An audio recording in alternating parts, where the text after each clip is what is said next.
Hello friends, welcome back to the channel knowledge upskill. So आज के इस video lecture में हम लोग ग्लोबल वार्मिंग, भूमंडलीय उष्णता, एक इम्पॉर्टेंट टॉपिक को डिटेल में कवर करने जा रहे हैं। सो चलिए स्टार्ट करते बिना किसी टाइम वेस्ट के। सबसे पहले इसका डेफिनेशन हम लोग समझते हैं कि भूमंडलीय उष्णता है क्या। जो पृथ्वी के औसत तापमान यानी सामान्य तापमान से अधिक होने वाली वृद्धि को भूमंडलीय उष्णता कहते हैं। यानी आसान भाषा में समझे तो पृथ्वी का हर दिन एक न एक औसत तापमान होता है। कभी 30 डिग्री सेंटीग्रेड, कभी 31 डिग्री सेंटीग्रेड, कभी 32, कभी 33, कभी 34 डिग्री सेंटीग्रेड। सो औसत क्या होता है? औसत यानी बीच वाला हिस्सा को हम लोग औसत कहते हैं। ठीक है, यानी औसत को हम लोग सामान्य तापमान कहते हैं। तो सामान्य तापमान से जब आप पृथ्वी का जो तापमान होता है वो अधिक में जाता है, यानी 32 डिग्री सेंटीग्रेड है तो वो क्या हुआ, 33 डिग्री सेंटीग्रेड हुआ, 34 डिग्री सेंटीग्रेड हुआ, 35 होगा, 36 होगा, 37 होगा, 38 होगा, ऐसे बढ़ते जाएगा। तो जब बढ़ेगा ना तो उस केस को हम लोग क्या कहते हैं? भूमंडलीय उष्णता कहते हैं।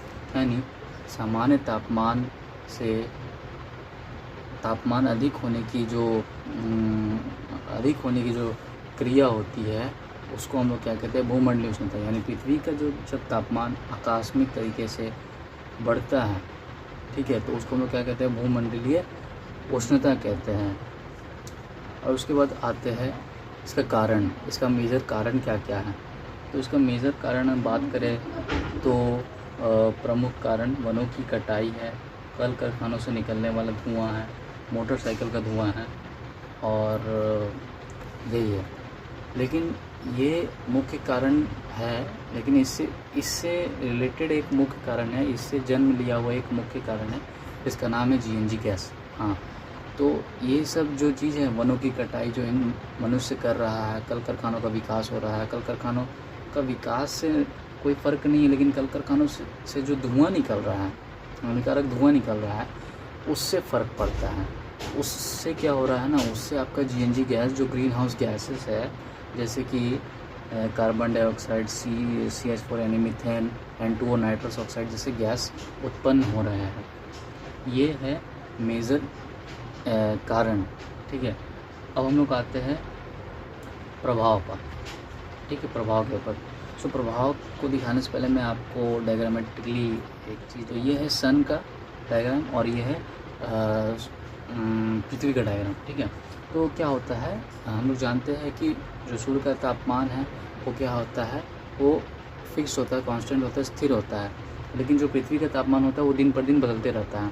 जब सूर्य तापमान बिखेरता है तो वो एक असमान तरीके से वो तापमान को बिखेरता है, ठीक है, पृथ्वी पर हर दिन। ठीक है, लेकिन क्या होता है,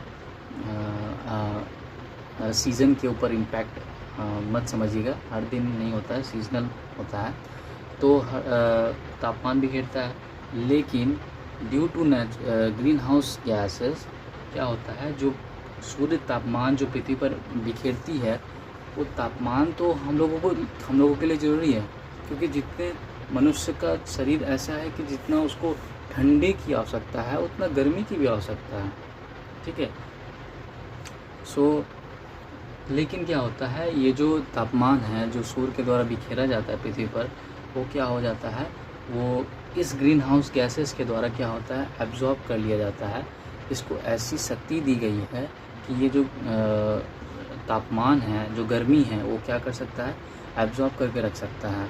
यानी ये ज़्यादा जल्दी छोड़ता नहीं है गर्मी को।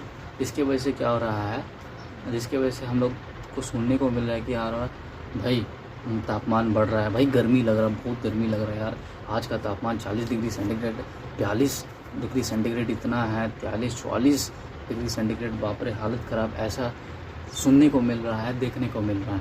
ठीक है, ये प्रभाव पड़ सकता है। और भी बहुत सारे नेचुरल कैलामिटीज़ हो सकते हैं, प्राकृतिक आपदाएं आ सकती है, जैसे कि सूखा पड़ सकता है, वो तो आप लोग को पता ही होगा।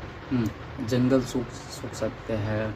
हाँ, अगर यहाँ धीरे धीरे क्या हो रहा है, ग्रीनरी यानी जो होता है ना, जंगलीकरण की प्रक्रिया से क्या हो रहा है, जो मरुस्थलीकरण की प्रक्रिया बढ़ रही है धीरे धीरे।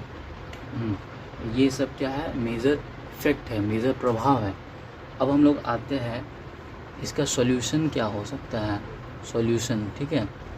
तो सॉल्यूशन का बात करें तो हम लोग ही इसका सॉल्यूशन कर सकते हैं। जैसे कि अभी तो आप लोगों ने सुना कि बहुत दुखद की घटना थी कि तेलंगाना में क्या हुआ, वनों की कटाई हुई।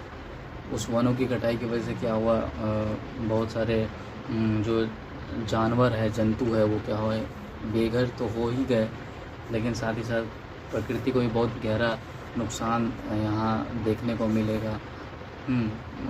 प्रकृति से खिलवाड़ हुआ है। 400 एकड़ जो है वनों की कटाई हुई है। तो ये सब हम लोग नहीं झेलेंगे तो और कौन झेलेगा।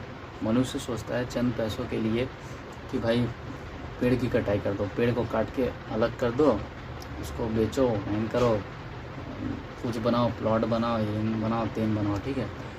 लेकिन वो लोग ये नहीं समझता है कि पैसा ज़रूरी है, इंसान के लाइफ में पैसा ज़रूरी है, लेकिन एक बेसिक होता है ना भाई।